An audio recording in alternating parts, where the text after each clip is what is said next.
Hello and welcome to the comprehensive news analysis of the Indian Express Delhi edition dated 13th June 2020. Let's look up at the first article. So the first article says about the Pangong Saw Lake, which is located in Ladakh district of Jammu and Kashmir.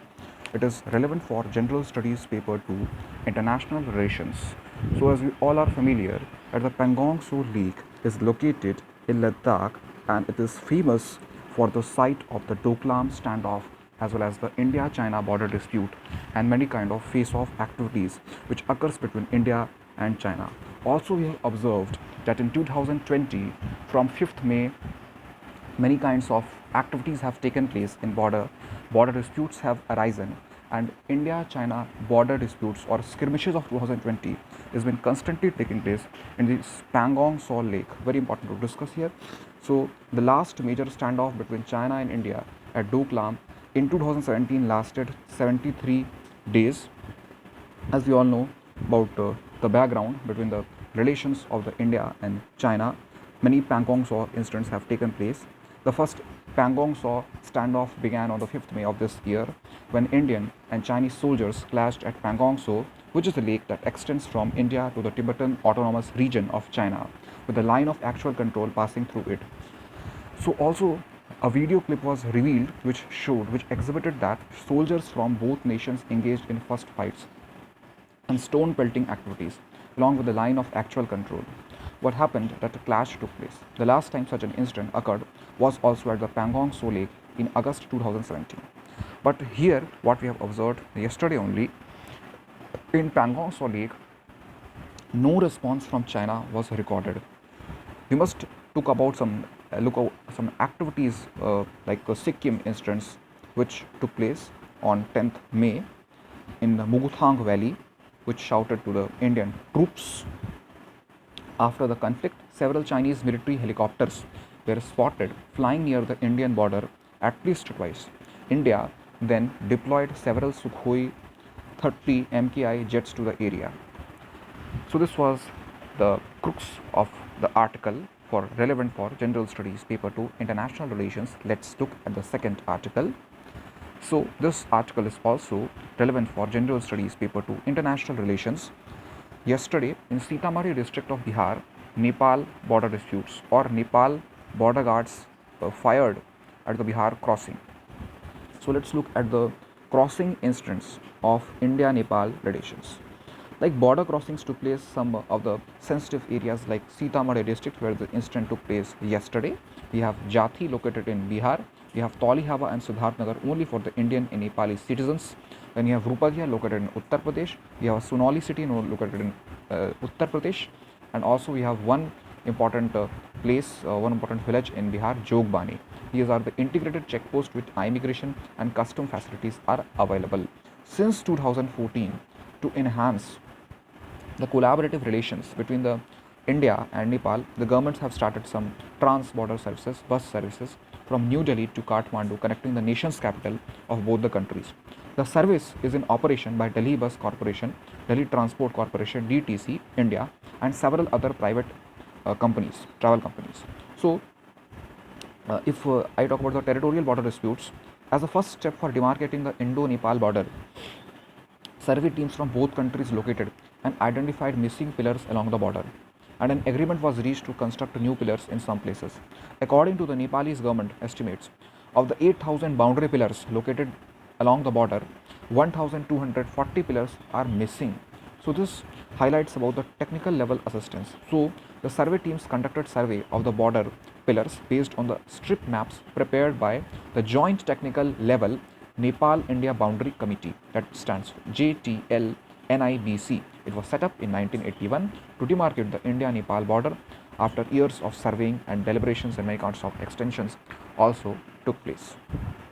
Now look at the third article, General Studies paper 2 International Relations, relevant for International Relations paper, General Study paper 2. So this article is making reference to the OCI card holders, overseas citizen of India. We all know that there are many three categories through which visa is granted, and OCI card holders of India are only valid within the pass, specially known as OCI pass, the overseas citizen of India, and certain relaxations are guaranteed with them, like we have NRI, non-resident Indians, and also we have this overseas citizenship of India. So it is an immigration status, which permits a foreign citizen of Indian origin to live and to work in the Republic of India indefinitely. There is no certain period which is associated with this OCI. The overseas citizenship of India was introduced in response to demands for dual citizenship by the Indian diaspora, particularly in developed countries. So what happened yesterday, that OCI foreigners with Indian ties were allowed entry into country. Certain kinds of relaxations were granted. So front cover of an OCI card looks with an emblem is present there, and it is written overseas citizen of India card. In Hindi it is written Pravasi Bharatiya Nagrik card, and Republic of India Bharat Ganaraj is written.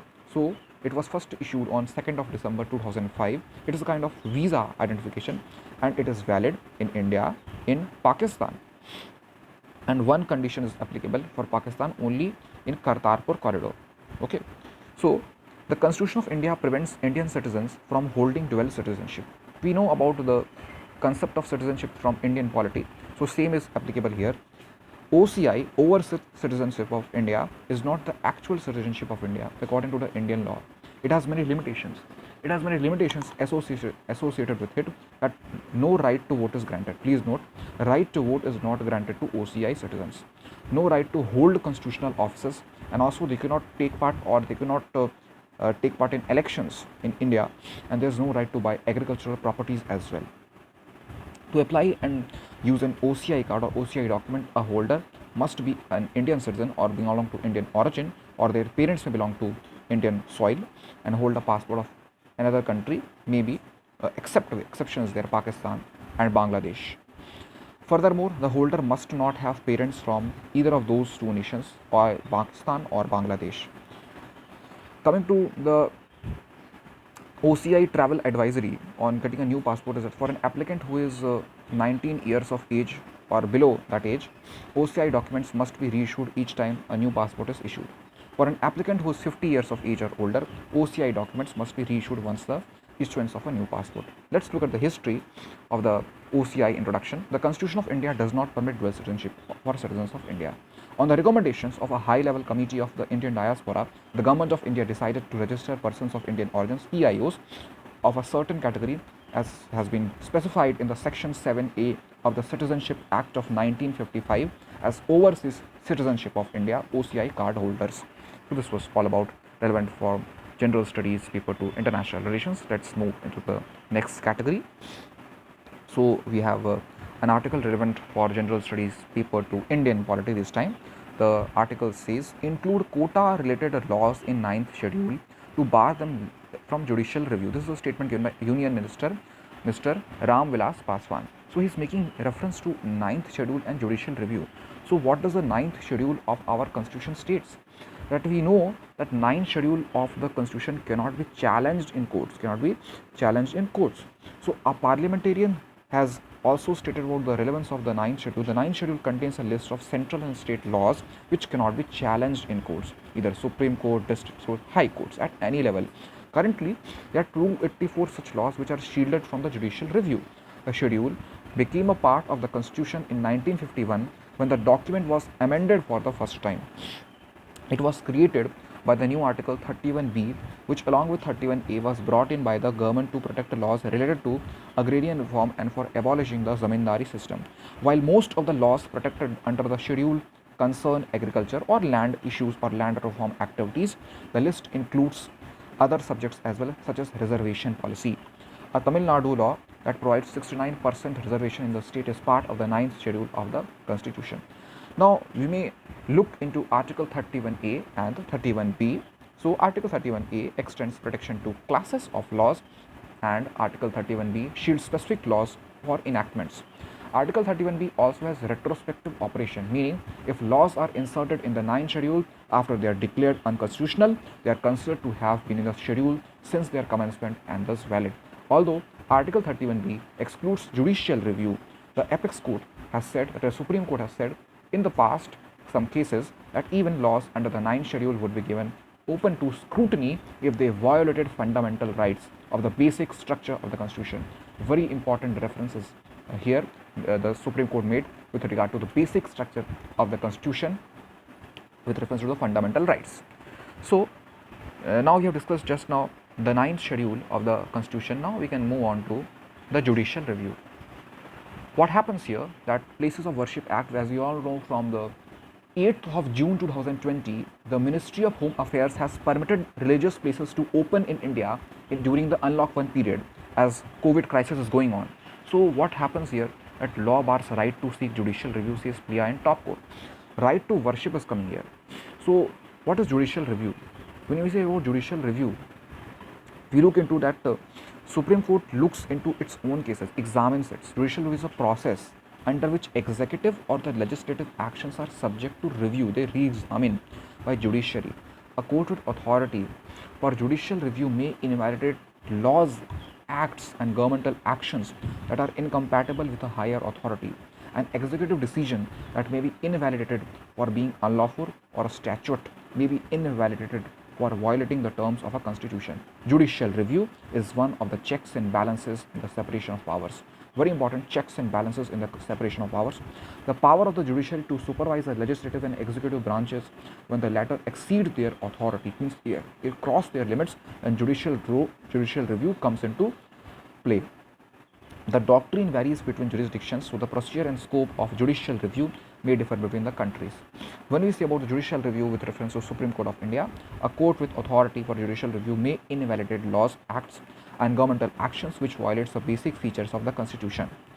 Some related articles relevant for judicial review: Article 32, right to constitutional remedies; Article 136, special leave to appeal by the Supreme Court for High Court; Article 226, writ petitions, power of the High Courts to issue certain writs; and Article 227, power of superintendence over all courts by the High Court. So judicial review is very important. Judicial review. This article is written for General Studies paper to Constitution, then General Studies paper to Indian polity. So this is a very beautiful article written by Mr. Kapil Sibal, who was the former law minister, union law minister. So what he is saying? He is saying don't blame the bar. Why? Because the Supreme Court is already engaged with many busy cases. He is already burdened with many kind of pending cases.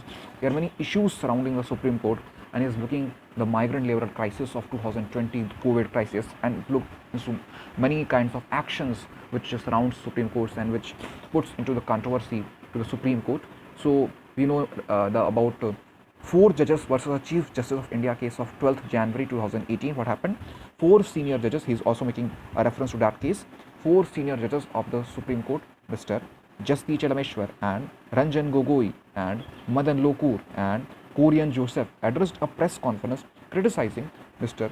Deepak Mishra, who was the then Chief Justice of India, his style of administration and the manner in which he allocated cases among judges of the Supreme Court. However, people close to Mr. Deepak Mishra refuted, they proved wrong the allegations that allocation of cases was unfair. What happened on 20 April 2018, we know that 7 opposition parties submitted a petition seeking impeachment of the Chief Justice of India. Some issues surrounding the Supreme Court also includes holidays and working hours. The Supreme Court works from 10 am to 4:30 pm on working days, but it is closed during winter and summer for 2 weeks each. Some critics feel that this delays pending cases. Coming to appointment, yes, there are a lack of judges. Recruitment process is slow. It has been pointed out that consensus within the collegium is occasionally resolved through trade-offs, resulting in unreliable appointments with consequences for litigants. There has been, so he's also making reference to the state is also a litigant. We can see that the fact that 4 distinguished judges of the Supreme Court found it necessary to address a press conference expressing doubts about the court's functioning, including a particular matter relating to the death of a judge, Mr. Loya, he was the Chief Justice of India, Justice Loya. So he was also making reference to the mass litigation of the Shramik's. So we must discuss about some of the famous cases as well. Appointment controversies, we know about the unnamed case of Mr. Ranjan Gogoi. He is also making reference to that. But he is saying don't blame the law. The bar is already busy. The bar is already surrounded with many kind of important cases. Pending cases are always there.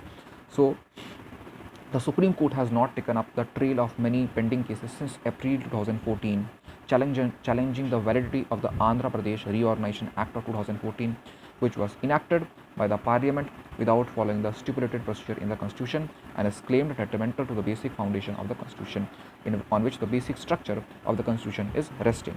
Rule of law. We have some pending cases as well. So corruption is also surrounding, but we also know that we have the right to information. In the year 2010, the Supreme Court filed an appeal before itself challenging the judgment of the Delhi High Court, holding that the office of the Chief Justice of India came under the ambit of the Right to Information Act and was liable to reveal information under it. Next article, reference to General Studies paper 2 Health, Measuring the Epidemic, an article by Mr. Milind Suhoni, very important. So he is making reference to the village quarantine centers. What are the arrangements? Let's look. He is saying it was 4 weeks ago that the states were finally given more freedom in managing the epidemic. So what's the state's role to play in the managing the epidemic? Village quarantine centers, he is making reference to what are the administrations of the public distribution system, what kind of arrangements can be made with reference to the village quarantine centers as well, and independence of the state as well.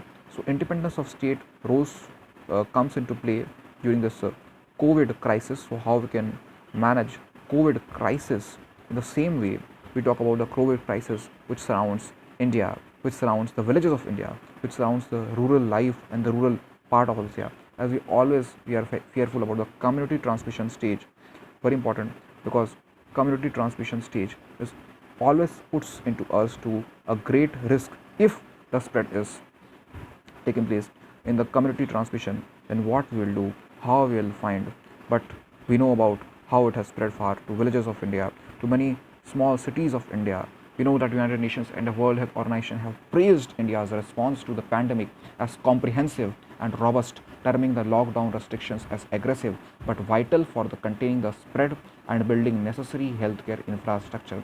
The Oxford COVID-19 Government Response Tracker (OXCGRT) noted the government's swift and stringent actions, but then also the writers criticizing about some of the measures like village quarantine centers. They were totally flocked with the crowd of the villagers and the migrants and the rural and the migrant laborers as well. So not much care was taken place in the such centers. So what can be done? Public distribution system. Village level quarantine centers can be managed as well with the help of the district administration. The village which falls under the jurisdiction of whoever the district administration can take the cognizance of the cases and can manage effectively. So this was the relevance for general studies paper 2. Next article, very important for prelims point of view. Soil scientist Ratan Lal wins the World Food Prize. Please note, World Food Prize is a very superior prize. It is equivalent to Nobel Prize in agriculture field. As you know, Nobel Prize is not awarded in the field of agriculture. So this World Food Prize is equivalent to the Nobel Prize of agriculture. We say about.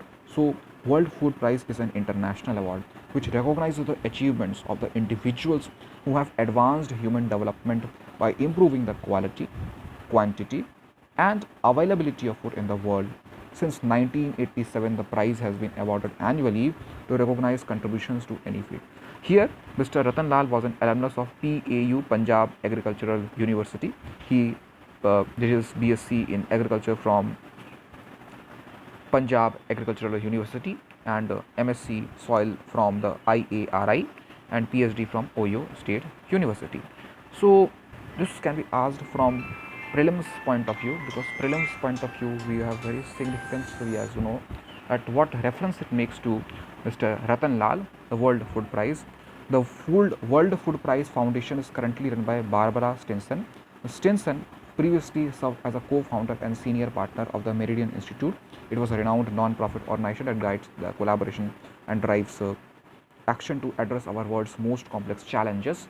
So the World Food Prize also recognizes the contributions, maybe field which may be applicable to animal science, aquaculture, soil science, water, conservation, nutrition, health, plant health, seed science, plant pathology, crop production, food technology, food safety, policy, research, extension, infrastructure, emergency, relief, poverty alleviation, and hunger as well. So very important, World Food Prize is awarded for outstanding achievement in advancement of human development through improved food quality, food quantity, food availability. Please note that coming to the history, it was conceived by Nobel Peace Prize laureate Norman Eric Borlaug. Is known as the father of green revolution in world, and in India, Professor M.S. Swaminathan. So the prize emphasizes the importance of a nutritious and sustainable food supply for all people, and Mr. Borlaug saw the prize as a means of establishing role models who would inspire others. So this much we have to know with reference to this article, which is important from preliminary examination point of view. We are moving on to the next article. As the article indicates here, this is relevant for General Studies Paper 3 Economy. As revenues plunge, GST Council may borrow to compensate states. So what is GST Council?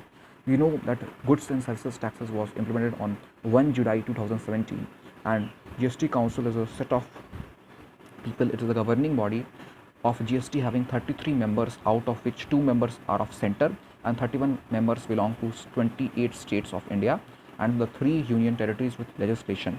The council contains members as Union Finance Minister as the chairperson, Union Minister of States in charge of revenue or finance as the member, the ministers of states in charge of finance or taxation or other ministries as nominated by the each state's government, and GST Council is an apex member committee to modify, reconcile or to procure any law or regulation which is based on the context of goods and services tax GST in India. The 40th GST Council took place yesterday. General Studies Paper 3 Economy again, Finance Minister proposes to decriminalize minor offences relating to securities. Very important to discuss here when we say about that with reference to securities, what comes into play. What are minor offences? Minor offences are like pending cases, like how we can forgive the person and we can just decriminalize the minor offences. The Finance Ministry has stated and proposed to decriminalize a host of minor offences, including those relating to check bounce, repayment of loans, all constitute these as minor offences under economic activities. We know about a 19 legislation to help businesses over the COVID crisis caused by the coronavirus outbreak. Actions taken for decriminalization of minor offences are expected to go a long way in improving ease of doing business. This is a way forward and helping unclog the court system and prisons, the Finance Ministry stated.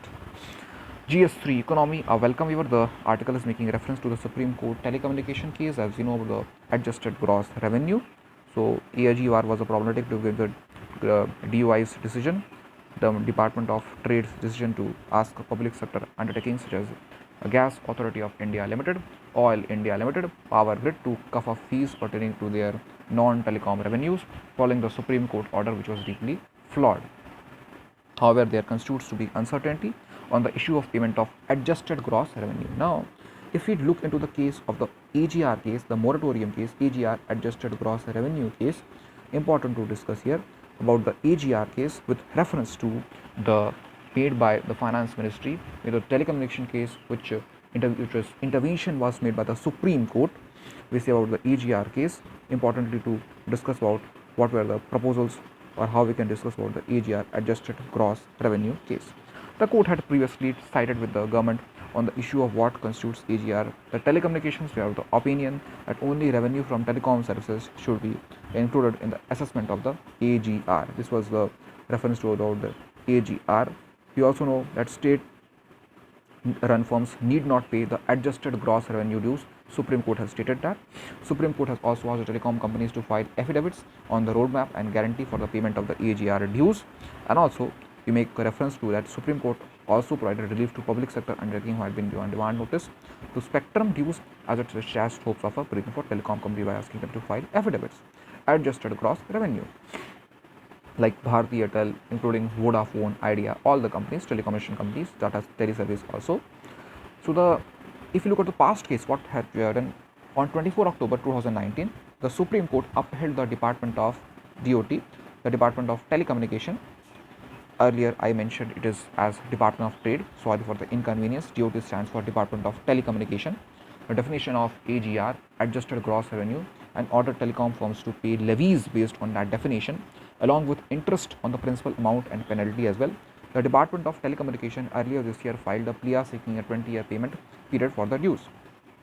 Solicitor General Mr. Tushar Mehta has submitted that the government had extensively examined the impact on the economy if the telecommunications are made to submit the entire amount at one go. So you must understand the government is also relaxing the telecommunication companies during this COVID crisis period. RBI moratorium, very important from that section. General Studies Paper 3 Economy. Let's look at this article.